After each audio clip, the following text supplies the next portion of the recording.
ആദ്യമേ മുസ്ലിങ്ങളെ തേടി വരും, രണ്ടാമത് ക്രിസ്ത്യാനികളെ തേടി വരും, മൂന്നാമത് കമ്മ്യൂണിസ്റ്റുകാരെ തേടി വരും. അങ്ങനെ തന്നെയാണ് നമ്മൾ ജർമ്മനിയിലും കണ്ടത്. ഇത് ആദ്യമേ ഒരു സമൂഹത്തിനെ നേടിവരുന്ന അടുത്ത സമൂഹം. ലോകം മുഴുവൻ ആദ്യമേ ജൂതന്മാരെയാണ് കൊന്നത്, അതിനുശേഷമാണ് ക്രിസ്ത്യാനികളെ പിടിച്ചത്. അതിനുശേഷം പിന്നെ നിങ്ങളെ പിടിക്കാൻ പറ്റുന്നത് നിങ്ങൾക്ക് വേണ്ടി സംസാരിക്കാൻ ആരും ഇല്ലാത്തൊരവസ്ഥ എത്തുന്ന ഒരു സ്ഥിതി ഒരുപാട് കേട്ടതാണെങ്കിൽ അത് തന്നെയാണ് വാസ്തവവും. ന്യൂനപക്ഷങ്ങളെ ഓരോന്നായിട്ട് പിടിക്കുമെന്നാണ് പറയുന്നത്. ഇദ്ദേഹം നേരത്തെ ഫാറൂഖ് കോളേജിനെ കുറിച്ച് ഒരു പരാമർശം നടത്തി. വിദ്യാഭ്യാസ ഉന്നതിക്ക് വേണ്ടിയല്ല ഫാറൂഖ് കോളേജ് ഉപയോഗിച്ചത് എന്ന് ഇതുവരെ ആരെങ്കിലും ഒരു ആർഗ്യുമെന്റ് മുന്നോട്ട് വെച്ചിട്ടുണ്ടോ മഞ്ജുഷ? ഇതുവരെ. അപ്പോൾ അങ്ങനെ ഒരു ആർഗ്യുമെന്റേഷനുമായിട്ട് ഒരു മഹാൻ വന്നിരിക്കുന്നു. ഇപ്പൊ അദ്ദേഹത്തിന്റെ പ്രശ്നം എന്താ? പാതിരിയായ മഹാനെ ഞാനെന്ന് പറഞ്ഞോട്ടെ, ഞാൻ കേന്ദ്ര നിയമത്തിനെതിരെയാണ് പറഞ്ഞത്, അല്ലാതെ മുനമ്പ വിഷയമല്ല ഞാൻ പരാമർശിച്ചത്. ഇത് നമ്മൾ പറഞ്ഞു മഹാനായ പാതിരി ആദ്യം മനസ്സിലാക്കാതെ മൂല്യം കേട്ടോണ്ട് ഉത്തരം പറയാൻ നിൽക്കരുത്. എന്താടാ വിളിച്ചു കൂവുന്നേ? പൊതുവായുള്ള ഒരു വിലയിരുത്തൽ വന്നിരിക്കുന്നു. നിങ്ങൾക്ക് അംഗീകരിക്കാൻ ബുദ്ധിമുട്ടാണ്. കേന്ദ്ര നിയമത്തിലെ ആ ഭേദഗതി അത് വന്നു കഴിഞ്ഞാൽ മുനമ്പം ജനതയ്ക്ക് ആശ്വാസമാകുമെന്നാണ്. അതായത് ഇനി ഒരു രക്ഷ എന്ന് പറയുന്നത് ഇതേ ഉള്ളൂ. അതല്ലാതെ സംസ്ഥാന സർക്കാരിന് എന്ത് ചെയ്യാൻ കഴിയും? അങ്ങനെ ഉണ്ടെങ്കിൽ പറയൂ, എന്ത് ചെയ്യാൻ സംസ്ഥാന സർക്കാരിന് കഴിയും? ഇതിനെക്കുറിച്ച് രണ്ടു വാക്ക് പറ. ഇതിനെക്കുറിച്ചാ സംസ്ഥാന സർക്കാരിന് ചെയ്യുന്നതിനേക്കാളും പുറമെ ഇതൊരു കേന്ദ്ര നിയമം വരികയാണെങ്കിൽ ഗ്രേറ്റർ കോമൺ ഗുഡ്സ് എന്നുള്ള ഒരു പ്രിൻസിപ്പിൾ നമ്മൾ എടുക്കുകയാണെങ്കിൽ അതുകൊണ്ടുണ്ടാകുന്ന ഈ 600 പേർക്കുണ്ടാകുന്ന നേട്ടത്തിനേക്കാൾ കൂടുതൽ 6 ലക്ഷം പേർക്കോ അല്ലെങ്കിൽ 6 കോടിയധികം ആളുകൾക്കോ ഒരുപാട് ബുദ്ധിമുട്ടുകൾ ആ നിയമം കൊണ്ട് ഉണ്ടാവുമെന്നാണ് എന്റെ ഒരു ഇതുവരെയുള്ള ഒരു എക്സ്പീരിയൻസ് വെച്ചിട്ട് എനിക്ക് പറയാൻ പറ്റുന്നത്. ഇതാണ് ഒരു പാടിനെ പട്ടിയാക്കുക എന്ന മലയാളത്തിൽ നമുക്കൊരു പ്രയോഗമുണ്ട്. പാടിനെ പട്ടിയാക്കുന്ന ഏർപ്പാടാണ് ഇപ്പോൾ ഈ പറഞ്ഞ ശൈലിയിൽ നമുക്ക് മനസ്സിലാവുന്നത്. സത്യത്തിൽ ഇത് ഈ 600 പേരുടെ പ്രശ്നമാണ്. മഞ്ജുഷൻ എന്തോ ഈ നിയമം, വഖഫ് നിയമത്തിൽ ഉള്ള ക്ലോസുകൾ ഈ മുനമ്പത്തെ ജനത്തെ ഈ ഗതികേടിലാക്കിയിരിക്കുന്നു. അത് നമ്മുടെ മുമ്പിൽ ഇങ്ങനെ പച്ചയായിട്ട് നിൽക്കുകയാണ്. അതിപ്പോ പ്രത്യേകം പറയാനുണ്ടോ? ഈ വഖഫ് ഇതേ അവസ്ഥ നേരിടുന്ന പല പ്രദേശങ്ങളും ഉണ്ടല്ലോ രാജ്യത്താകമാനം. അപ്പോൾ ഇവരെല്ലാം മനസ്സിലാക്കി കഴിഞ്ഞു വഖഫ് ഭേദഗതി നിയമം കൊണ്ടേ ഇതിലൊരു മാറ്റം ഉണ്ടാവുകയുള്ളൂ എന്ന്. അപ്പോൾ നിങ്ങൾ കൈയടിക്കേണ്ട, പക്ഷേ കേന്ദ്രം ആ നിയമം കൊണ്ടുവന്നിരിക്കും. അടിച്ച് തീരുമാനിച്ച കാര്യം ദൈവം തമ്പനെ ഇറങ്ങുമെന്ന് പറഞ്ഞാൽ ശരി, ഞങ്ങളത് മാറ്റിയല്ല. That is all. അപ്പോൾ അത് നിലവിൽ വരുന്ന സമയത്ത് സ്വാഭാവികമായിട്ടും മുനമ്പത്തെ ഈ വഖഫ് വിഷയവും അതിലേക്ക് വരും, പരിഹരിക്കപ്പെടും. പ്രതിപക്ഷം ഇവിടെ പറയുന്നുണ്ടായിരുന്നു 10 മിനിറ്റ് കൊണ്ട് പരിഹരിക്കാവുന്ന പ്രശ്നമേ ഉള്ളൂ എന്ന്. സംസ്ഥാന സർക്കാരും പറഞ്ഞു അത് കൂടിയാലോചനകളുടെ ടേബിളിലേക്ക് വരും, ഞങ്ങൾക്ക് ഈ ശുപാർശകൾ കിട്ടട്ടെ എന്ന്. ഇപ്പോഴും ഇന്നും ബി രാജീവ് പറഞ്ഞു പരിഹരിക്കപ്പെടാവുന്ന പ്രശ്നമാണ് എന്ന്. പക്ഷേ ഇതൊക്കെ വെറുതെ കണ്ണിൽ പൊടിയിടാനാണ് എന്നുള്ളത് മുനമ്പം ജനതയും മനസ്സിലാക്കിയിട്ടുണ്ട്. അത് ശരി, അപ്പൊ ഇവിടെ ആർക്കും എന്നെ വിശ്വാസമില്ലേ? ശ്രീ മുസ്തഫ മുണ്ടുപാറ, നിങ്ങളും പറയുന്നുണ്ട് അവിടെ മുനമ്പത്തെ ജനതയെ കുടിയൊഴിപ്പിക്കരുത്, ഇത് പ്രശ്നം പരിഹരിക്കണമെന്ന്. പക്ഷേ ഒരു പരിഹാരമാർഗം നിങ്ങൾക്കും പറയാനില്ല. അപ്പോൾ ഒറ്റ പരിഹാരമാർഗമേ ഇപ്പോൾ നിലവിലുള്ളൂ, അത് കേന്ദ്രം കൊണ്ടുവരുന്ന നിയമ ഭേദഗതിയാണ്. എന്റെ ദൈവമേ, നമ്മുടെ വയറ്റത്തടിക്കാനുള്ള ഒടുക്കത്തെ വരവാണല്ലോ ഇത്. കേന്ദ്രം കൊണ്ടുവരാൻ പോകുന്ന നിയമ ഭേദഗതി എത്രത്തോളം മുസ്ലിം സമുദായത്തെ സംബന്ധിച്ചിടത്തോളം എത്ര ഗുണമാകും, എത്രമാത്രം അപകടമാകും എന്നതിനെ കുറിച്ചുകൊണ്ട് രാജ്യത്തെ മതേതര വിശ്വാസികൾക്കൊക്കെ കൃത്യമായി മനസ്സിലാക്കാൻ കഴിഞ്ഞു. 450 കൊല്ലക്കാലം ആരാധന നടത്തിയ ബാബരി മസ്ജിദ് ഒരു സുപ്രഭാത ക്ഷേത്രമാക്കി മാറ്റപ്പെട്ടു. ഒരുപാട് പള്ളികൾ, നൂറ്റാണ്ടിന്റെ പഴക്കമുള്ള പള്ളികൾ ഇവിടെ അവകാശവാദം ഉന്നയിച്ചുകൊണ്ടിരുന്നു. ഇന്ത്യയിലെ പ്രത്യേകമായ സാഹചര്യത്തിൽ ഏറ്റവും പ്രബലമായ ഒരു ന്യൂനപക്ഷ വിഭാഗം വളരെയേറെ പ്രശ്ന കലുഷിതമായ ആശങ്കാകരമായ ഒരു സാഹചര്യത്തിലൂടെ കടന്നു പോവുകയാണ്. അതിന്റെ ബാക്കി പത്രം തന്നെയാണ് ഇപ്പോൾ കേന്ദ്ര ഗവൺമെന്റ് കൊണ്ടുവരാൻ പോകുന്ന പാർലമെന്റിലെ വഖഫ് ബില്ല് വരാൻ പോകുന്നത്.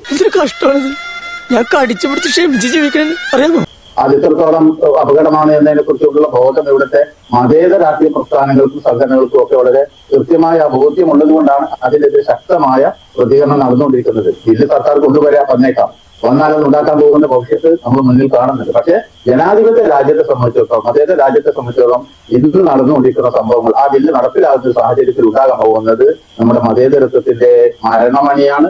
അത് ഓർക്കുമ്പോഴാണ് നമുക്ക് സങ്കടം. കാരണം നൂറ്റാണ്ടുകളായി ഇവിടെ ഈ ഉപയോഗപ്പെടുത്തിയിരുന്ന ആരാധന, മുസ്ലിങ്ങളുടെ വഖഫുമായി ബന്ധപ്പെട്ടുള്ള സ്ഥാപനങ്ങൾ, അതും നൂറ്റാണ്ടിന്റെ സഹസ്രാബ്ദങ്ങളുടെ പഴക്കമുള്ള സ്ഥാപനങ്ങളിൽ വരെ കൈവെക്കാൻ പറ്റുന്ന വിധത്തിലുള്ള ക്ലോസുകൾ ഉൾക്കൊള്ളിച്ചുകൊണ്ടാണ് ആ ബില്ല് വരാൻ പോകുന്നത്.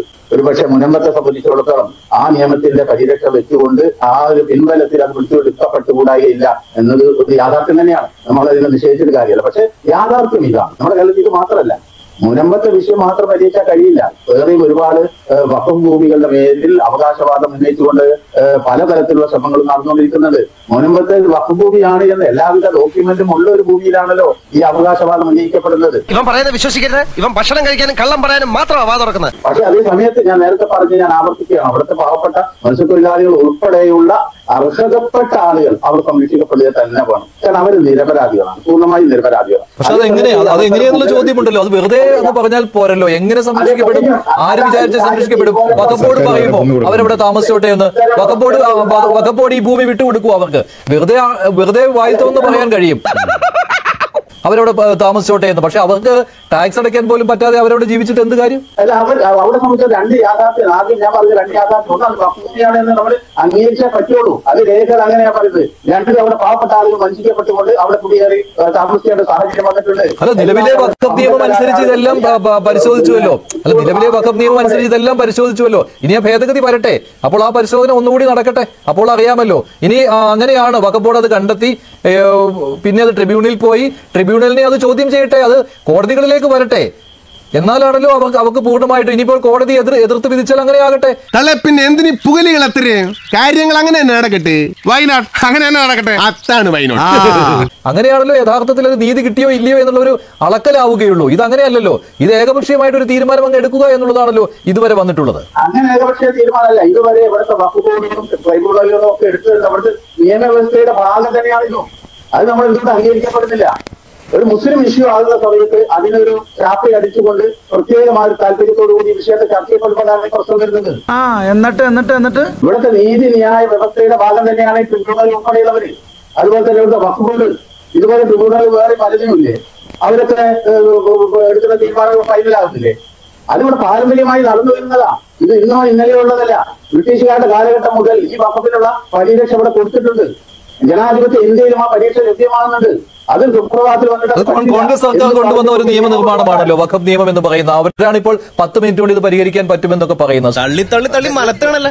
എന്താണ് പറയുന്നത്? അദ്ദേഹം ഇവിടെ പറയുന്നതെല്ലാം തന്നെ ഒരു ഇരവാദമാണ്. വീണ്ടും അദ്ദേഹം പറയുന്നത് വളരെ സമഗ്ര ആധിപത്യം ഒരു കാര്യത്തിൽ എടുത്തതിന് ശേഷം ഞങ്ങൾ ന്യൂനപക്ഷമായതുകൊണ്ട് ഞങ്ങൾ ഈ രീതിയിലൊക്കെ കാണുകയാണ് എന്ന് പറഞ്ഞു കഴിഞ്ഞാൽ ഈ ചർച്ചയിൽ നമ്മളോടൊപ്പമുള്ള ഫാദറും അദ്ദേഹവും ന്യൂനപക്ഷത്തിന്റെ ഭാഗത്ത് നിന്ന് തന്നെയാണ്. അദ്ദേഹത്തിന്റെ ആവശ്യവും അവിടെ പരിഹരിക്കപ്പെടണം എന്നുള്ള ഒരു പ്രശ്നമുണ്ട്. അല്ലാതെ അനിയന്ത്രിതമായിട്ടുള്ള സ്വാതന്ത്ര്യം ഏതെങ്കിലും ഒരു വിഭാഗത്തിന് മാത്രം കിട്ടുന്നതിനല്ല ശ്രീ മുസ്തഫ നമ്മുടെ ജനാധിപത്യം മതേതരത്വം എന്ന് പറയുന്നത്. അങ്ങ് മനസ്സിലാക്കിയിരിക്കുന്ന മതേതരത്വത്തിന്റെ നിർവചനം തന്നെ തെറ്റാണ്. ഏതെങ്കിലും ഒരു മതത്തിന് മറ്റുള്ള ആൾക്കാർക്ക് ഇല്ലാത്തതും അനിയന്ത്രിതവുമായിട്ടുള്ള സ്വാതന്ത്ര്യവും അധികാരവും നൽകുന്ന സംവിധാനത്തിനാണ് വർഗീയം എന്ന് പറയുന്നത്. അതിനാണ് പ്രീണനം എന്ന് പറയുന്നത്. ഇവിടെ ഇത് ജനാധിപത്യമല്ല, സെക്യുലറിസം അല്ല. അതുകൊണ്ട് തന്നെ അങ്ങ് പറഞ്ഞിരിക്കുന്ന മതേതരത്വത്തിന്റെ നിർവചനം തന്നെ തെറ്റാണ്. അവരെ ഇതൊക്കെ എങ്ങനെ പറഞ്ഞു മനസ്സിലാക്കിക്കും? പിന്നെ അങ്ങ് പറഞ്ഞിരിക്കുന്ന ചില കാര്യങ്ങളൊക്കെ തന്നെ വസ്തുതാപരമായി തെറ്റാണ്. അവിടെ ആ ഒരു ഇരവാദം മാത്രമാണ്. ബാബറി മസ്ജിദൊക്കെ അദ്ദേഹം പറഞ്ഞു. അതിൽ തീർപ്പ് കൽപ്പിച്ചിരിക്കുന്നത് കേന്ദ്ര സർക്കാരല്ല, കോടതിയാണ് എന്ന് നമുക്ക് എല്ലാവർക്കും അറിയാം. അതൊക്കെ നാട്ടുകാർക്ക് അറിയാവുന്ന കാര്യമല്ല അല്ലേ? ശ്രീ മുസ്തഫയും ശ്രീ ജയരാജും പറഞ്ഞ കാര്യങ്ങളെല്ലാം നിലവിലുള്ള നിയമങ്ങൾ വെച്ച് ഇത്രയേ പറ്റൂ എന്ന് വളരെ വ്യക്തമായ ഒരു കുറ്റസമ്മതം നടത്തിക്കൊണ്ടിരിക്കുകയാണ്. അതല്ല ഉദ്ദേശം. നിലവിലുള്ള നിയമങ്ങൾ വെച്ച് ഇന്ത്യയിലെ കോടിക്കണക്കിന് വരുന്ന ജനത്തെ, പൗരന്മാരെ ഭരണഘടനാ വിരുദ്ധമായും സെക്കുലർ വിരുദ്ധമായും ജനാധിപത്യ വിരുദ്ധമായും ദ്രോഹിക്കാനേ നിലവിലുള്ള വഖഫ് ആക്ട് 1995 കൊണ്ട് സാധിക്കൂ. ചുമ്മാ തന്റെ നാട് ഒന്നാമത്തത്. തുടക്കം മുതലേ തന്നെ ഇക്കാര്യം വ്യക്തമാണ്. നിയമമാണ് അടിസ്ഥാനപരമായ പ്രശ്നം. അതുകൊണ്ടാണ് ഇവിടെ UDF എല്ലാവരുടെയും കണ്ണിൽ പൊടിയിടാൻ ശ്രമിച്ചത് തുടക്കം മുതൽ. മുനമ്പം വിഷയത്തിനും വഖഫ് ഭേദഗതി ബില്ലിനും തമ്മിൽ ഒരു ബന്ധവുമില്ല എന്ന് ശ്രീ VD സതീശനാകട്ടെ, ശ്രീ കുഞ്ഞാലിക്കുട്ടിയാകട്ടെ, ശ്രീ മുഹമ്മദ് ഷാ ആകട്ടെ, അതുപോലെ തന്നെ നമ്മുടെ നിയമസഭയിൽ ഇടതും വലത്തും ഒന്നിച്ചാകട്ടെ പറഞ്ഞു വെച്ചത് അങ്ങനെയാണ്. ഇത് മുനമ്പം ജനതയുടെ മാത്രമല്ല, നിയമബോധമുള്ള ഇന്ത്യൻ പൗരന്മാരുടെ വ്യക്തമായ കാഴ്ചപ്പാടാണ്. ആരൊക്കെ അതിനെ തള്ളി പറയുന്നുവോ കണ്ണടച്ച് ഇരുട്ടാക്കുകയാണവർ. പറയണോ അല്ല, മനസ്സിലായില്ല. എന്ത് തെണ്ടിത്തരം? അപ്പൊ ഇവിടെ പ്രധാനപ്പെട്ട ഒരു കാര്യം എന്ന് പറയുന്നത് ഈ ഇരവാദമല്ല നമുക്ക് വേണ്ടത്. ഞാൻ ശ്രീ മുസ്തഫയോട് ചോദിക്കട്ടെ, അദ്ദേഹം പറയുന്നുണ്ടല്ലോ ഒരേ സമയം അദ്ദേഹം ഇരയ്ക്കും വേട്ടക്കാരനും ഒപ്പം നിൽക്കുന്ന ഒരു നിലപാടാണ് സ്വീകരിക്കുന്നത്. അതായത് മുൻപത്തുള്ള ആൾക്കാരുടെ ആ പാവങ്ങളുടെ പ്രശ്നമെല്ലാം പരിഹരിക്കപ്പെടണം, പക്ഷെ അത് വഖഫ് ഭൂമിയാണ് എന്ന് പറയുമ്പോൾ നമുക്ക് പഴയ സിനിമയിൽ ശ്രീനിവാസൻ പറയുന്ന ഡയലോഗാണ് ഓർമ്മ വരുന്നത്. എന്റെ ദൈവമേ, എന്റെ അച്ഛന് നല്ലത് മാത്രമേ വരാവൂ, ദൈവമേ ആ മനുഷ്യനെ ഞാൻ കോടതി കയറ്റും എന്ന് പറഞ്ഞ് ആ രണ്ടും കൂടി ചേർന്നിട്ടുള്ള ഒരു നിലപാട് എങ്ങനെയാണ് ശ്രീ മുസ്തഫയ്ക്ക് സ്വീകരിക്കാൻ കഴിയുന്നത്? ഞാൻ ചോദിക്കുന്നത് അദ്ദേഹത്തിന്റെ പരിഹാര നിർദ്ദേശം എന്താണ്? അദ്ദേഹത്തിന് ഈ ചർച്ചയിൽ പറയാൻ കഴിയുമോ? സർക്കാർ പകരം ഭൂമി കൊടുക്കണം എന്നതാണോ അദ്ദേഹത്തിന്റെ പരിഹാര നിർദ്ദേശം? അതോ അവരെ മുൻപത്ത് താമസിച്ചോട്ടെ, പക്ഷേ ആ ഭൂമിയിൽ അവർക്ക് യാതൊരു വിധത്തിലുള്ള അവകാശമോ ക്രയവിക്രയ അവകാശമോ ഉണ്ടാവുകയില്ല, വാടക തരാതെ അവിടെ കുടിയേറ്റക്കാരായിട്ട് കിടക്കട്ടെ എന്നതാണോ? എന്താണ് അദ്ദേഹത്തിന്റെ നിർദ്ദേശം? അദ്ദേഹം ഇപ്പോൾ ഈ പരിശുദ്ധ റംസാൻ മാസത്തിലാണ് അദ്ദേഹം സംസാരിക്കുന്നത്. അദ്ദേഹത്തിന്റെ ആ ഓണസ്റ്റ് ആയിട്ടുള്ള ഒപ്പീനിയൻ ഒന്ന് കേട്ടാൽ കൊള്ളാം. അതിനെപ്പറ്റി അദ്ദേഹം എന്താ പറയാത്തത്? ചോദിച്ചാലും സത്യമൊന്നും പറയാൻ പോകുന്നില്ല. ഈ മറ്റുള്ള എല്ലാ കാര്യങ്ങളെ പറ്റി അദ്ദേഹത്തിന് ഒരു വ്യൂ ഉണ്ട്. ഇപ്പൊ ഇത് വഖഫ് പ്രോപ്പർട്ടിയാണ് എന്ന കാര്യത്തിൽ അദ്ദേഹത്തിന് തർക്കമില്ല എന്ന് പറയുന്നത് പോലെ തന്നെ അവിടെയുള്ള പാവപ്പെട്ട ആൾക്കാരുടെ കൺസേൺസ് അഡ്രസ് ചെയ്യപ്പെടണം എന്ന് പറയുന്നുണ്ട്. അപ്പൊ ശ്രീ മുസ്തഫ മുന്നോട്ട് വെക്കുന്ന നിർദ്ദേശം എന്താണ്?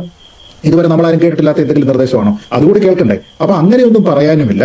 അഥവാ പറയുകയാണെങ്കിൽ ഞാനിപ്പോ ഈ പറഞ്ഞിരിക്കുന്ന രീതിയിൽ അല്ലാതെ മറ്റൊന്നില്ല. നാവ് വളയ്ക്കുന്നത് നുണ പറയാനെന്നുള്ളതാ അവന്റെ തിയറി. മുനമ്പത്തുള്ള ആൾക്കാരുടെ ആവശ്യം എന്ന് പറഞ്ഞാൽ അവർ പണം കൊടുത്ത് വാങ്ങിയിരിക്കുന്ന, അവർ കരമടച്ചു വന്നിരിക്കുന്ന ഭൂമിയിൽ പൂർണ്ണമായിട്ടുള്ള അവകാശം അവർക്കുണ്ടായിരിക്കണം എന്നതാണ്. നിങ്ങൾക്കൊരു ഭൂമി എന്ന് പറയുന്നത് കേവലം അവിടെ നിങ്ങൾക്ക് അന്തി ഉറങ്ങുന്നതിന് വേണ്ടിയിട്ട് മാത്രമല്ല. നിങ്ങൾക്കൊരു സാമ്പത്തികമായിട്ടുള്ള ബുദ്ധിമുട്ടുണ്ടാകുന്ന സമയത്ത്, ഒരു ആവശ്യമുണ്ടാകുന്ന സമയത്ത് അതിനെ ഈടായി കൊടുത്തിട്ട് ഒരു വായ്പ എടുക്കുന്നതിനോ അതിനെ ക്രയവിക്രയം ചെയ്യുന്നതിനോ ഒക്കെയുള്ള പൂർണ്ണമായിട്ടുള്ള അവകാശാധികാരമുള്ള സമയത്താണ് എന്റെ ഭൂമി എന്ന് പറയാൻ പറ്റുന്ന രീതിയിലേക്കാകുന്നത്. പിന്നല്ലാതെ നിങ്ങൾ സർക്കാരിനോട് മാത്രമേ ഇതിനെപ്പറ്റി എന്തെങ്കിലും പറയേണ്ടതുള്ളൂ, അല്ലാതെ ഏതെങ്കിലും ഒരു ബോർഡിനോടല്ല. അങ്ങനെ വരുന്ന ഒരു പ്രശ്നം. ഇനി മറ്റൊരു കാര്യം, അദ്ദേഹം ഈ സ്വാതന്ത്ര്യത്തിനെ പറ്റി അല്ലെങ്കിൽ ഒരു ഇരവാദം ഒക്കെ പറയുന്ന സമയത്ത് ഞാൻ ചോദിക്കട്ടെ, മറ്റുള്ള ഇതര മതവിഭാഗങ്ങൾക്ക്, ക്രിസ്ത്യൻ ചർച്ചിന്റെ ഏതെങ്കിലും ഒരു സഭയ്ക്ക് അല്ലെങ്കിൽ ദേവസ്വം ബോർഡിന് ഇങ്ങനെയുള്ള സ്ഥാപനങ്ങൾക്ക് ഇതേപോലെയുള്ള അനിയന്ത്രിതമായിട്ടുള്ള അവകാശം ഉണ്ടാവുകയും അവർ ഈ നാട്ടിലുള്ള മറ്റ് മുസ്ലിങ്ങളുടെ പ്രോപ്പർട്ടിയും മറ്റുമൊക്കെ ക്ലെയിം ചെയ്തു കഴിഞ്ഞാൽ മുസ്തഫ ഇതുപോലെ തന്നെ വന്നിരുന്നിട്ട് അതിനെ ന്യായീകരിക്കുമോ? രണ്ടിലൊന്നും അറിഞ്ഞിട്ട് കാര്യം. ഈ പറയുന്നത് പോലെ ഞങ്ങളുടെ പള്ളി അവര് ദേവസ്വം ബോർഡ് ഇപ്പൊ ക്ലെയിം ചെയ്തിരിക്കുന്നു, വഖഫ് ബൈ യൂസർ എന്ന് പറഞ്ഞ പോലെ ദേവസ്വം ബൈ യൂസർ എന്ന് പറഞ്ഞിട്ട് അവർക്ക് തോന്നുന്ന രീതിയിലേക്ക് അവർ ക്ലെയിം ചെയ്തിരിക്കുന്നു. ശരിയാണ്, അവരുടെ അവകാശമാണ്, പൂർണ്ണമായിട്ട് ദേവസ്വത്തിന്റെ ഭൂമിയാണ് എന്ന് താങ്കൾ പറയുമോ? അപ്പൊ ഇതിനാണ് പറയുന്നത് ഇരവാദം. ഇവിടെ നിങ്ങൾ ഇരയല്ല, ഇവിടെ ഇരയാക്കപ്പെട്ടിരിക്കുന്നത് മറ്റുള്ള ആൾക്കാരാണെന്നുള്ളത് മനസ്സിലാക്കണം. അതിൽ ന്യൂനപക്ഷമുണ്ട്, ഭൂരിപക്ഷമുണ്ട്, നിരവധി ആൾക്കാരുണ്ട്. അങ്ങനെയുള്ള ആൾക്കാരുടെ കൺസേൺ ലെജിറ്റിമേറ്റ് ആണോ അല്ലയോ? ഇപ്പോ ആ പ്രോപ്പർട്ടി എവിടെ കൊടുത്തിരിക്കുന്നു, അതിന്റെ ഈടും അല്ലെങ്കിൽ ചരിത്രം തെരഞ്ഞ് നമ്മൾ അങ്ങോട്ട് ബാക്കിലേക്ക് പോവുകയാണെന്നുണ്ടെങ്കിൽ അത് കറക്റ്റായിട്ട് ദാനം ചെയ്തിരിക്കുന്ന പ്രോപ്പറായിട്ടുള്ള വഖഫ് ഭൂമി ആയിരുന്നോ ഇത് കൊടുക്കുന്ന സമയത്ത് പോലും എന്ന കാര്യത്തിൽ തർക്കമുണ്ട്. എന്തൊക്കെ കാര്യത്തിന് വേണ്ടിയിട്ട് വഖഫ് ഭൂമി ഉപയോഗിക്കാം എന്ന കാര്യത്തിൽ തർക്കമുണ്ട്. അപ്പൊ അങ്ങനെ ഒരുപാട് പ്രശ്നങ്ങൾ ഇവിടെയുണ്ട്. അതൊന്നും ഇവിടെ ആർക്കും അന്വേഷിക്കണ്ടല്ലോ. ഇവിടെ ഇതിൽ ട്രാൻസാക്ഷൻ നടത്തിയിരിക്കുന്ന ആൾക്കാർക്ക് ആർക്കും യാതൊരു വിധത്തിലുള്ള പ്രശ്നവുമില്ല. എന്നാൽ ലെജിറ്റിമേറ്റ് ആയിട്ട് പണം കൊടുത്തു വാങ്ങി കരമടച്ച് അവിടെ കഴിഞ്ഞിരുന്ന പാവപ്പെട്ട ആൾക്കാർ നാളെ അവിടെ നിന്ന് വിട്ടുപോകണോ വേണ്ടയോ എന്ന കാര്യത്തിൽ നിൽക്കുന്ന സമയത്ത് ഇത് കേവലം 600 പേരുടെ പ്രശ്നം മാത്രമാണോ? 600 കുടുംബങ്ങളുടെ പ്രശ്നത്തിന് വേണ്ടിയിട്ട് 6 ലക്ഷം 6 കോടി ആൾക്കാരെ ബുദ്ധിമുട്ടിലാക്കുമെന്ന് പറഞ്ഞാൽ മറ്റേ 6 കോടി എവിടെ നിന്നാണ് വരുന്നത്? വേറെ എവിടെയെങ്കിലും ഇതേപോലെ വഖഫിന്റെ പ്രോപ്പർട്ടി ഞങ്ങൾക്ക് വേണമെന്ന് പറഞ്ഞുകൊണ്ട് അനധികൃതമായിട്ട് ആരെങ്കിലും ഇന്ത്യയിൽ എവിടെയെങ്കിലും കേസ് കൊടുത്തിട്ടുണ്ടോ? ഏതെങ്കിലും ഒരു കാര്യത്തിൽ ഒരു ഗ്രൗണ്ട് ഇല്ലാതെ കേസ് കൊടുത്തിട്ടുണ്ടോ? 6 കോടി എന്നൊക്കെ പറഞ്ഞിട്ട് വെറുതെ ഒരു ചർച്ചയിൽ വന്നിരുന്ന് വായിൽ തോന്നുന്ന പോലെ പറയുക എന്ന് പറയുന്നത് വളരെ എളുപ്പമുള്ള കാര്യമാണ്. അറിയാവുന്ന പോലെ സാർ കാര്യങ്ങൾ ചെയ്യാൻ പറ്റും. പറ്റുന്നതിന്റെ പരമാവധി ഞാൻ ചെയ്തു. നിങ്ങളുടെ കൺമുന്നിലുള്ള 600 കുടുംബങ്ങളുടെ പ്രശ്നം എന്താണെന്നുള്ളതിനെ പറ്റി മനസ്സിലാക്കാതെ അതിനോടൊപ്പം നിങ്ങൾക്ക് ധാർമ്മികമായിട്ട് നിങ്ങൾക്ക് മാനുഷികമായിട്ട് നിൽക്കാൻ കഴിയാതെ പിന്നെ എന്ത് ഗീർവാണ് മേടിച്ചിട്ട് എന്താണ്? ഡോക്ടർ ബി എങ്ങനെ പരിഹരിക്കാൻ കഴിയുമെന്ന് സർക്കാരിന് ഒരു ലക്ഷ്യവുമില്ല ഇക്കാര്യത്തിൽ. എന്നിട്ട് വെറുതെ എന്തെങ്കിലും ഒരു മാർഗമുണ്ടെങ്കിൽ അതിന്റെ വഴി അടയ്ക്കുകയുമാണ്. അവിടെ രാഷ്ട്രീയ ലക്ഷ്യമാണ് അവിടെ നിറവേറ്റുന്നത്. അതുകൊണ്ടാണല്ലോ നിയമസഭയിൽ ഒരുമിച്ച് തന്നെ കേന്ദ്ര ഭേദഗതിയെ എതിർത്തുകൊണ്ട് പ്രമേയം പാസ്സായത്.